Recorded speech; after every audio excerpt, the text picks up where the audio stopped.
Jesus' first act as Messiah was the turning of water into wine at Cana, and it's in John chapter 2.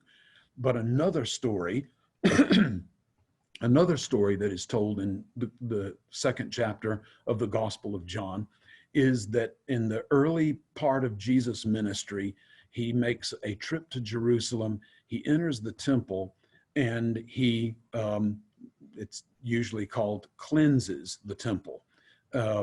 It says in John 2:15 that he made a scourge of cords and he drove them all out of the temple with the sheep and with the oxen.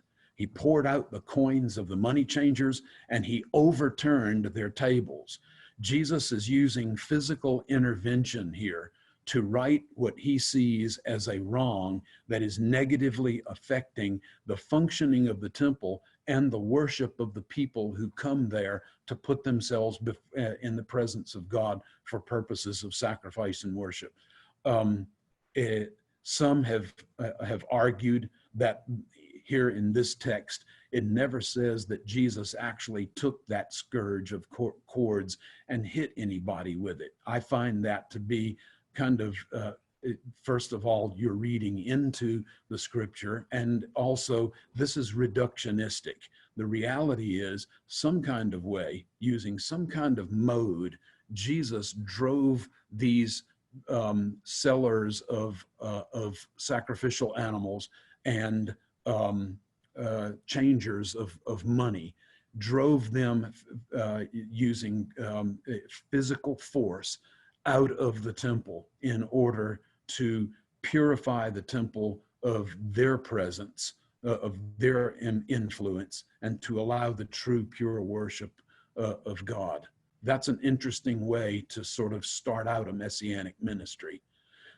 There's a later temple cleansing where some of the details are similar.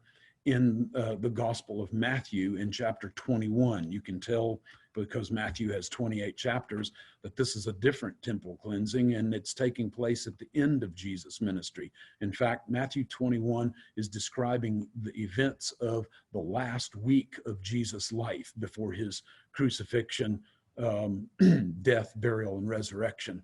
So it says there that he cast out all of those who were buying and selling. Not only did he drive out, like we have in John, but here he's throwing them out of the temple. In other words, regardless of how close Jesus came to actually physically whipping them with that cord of of scourge cord, he was forcing their exit from the temple compound.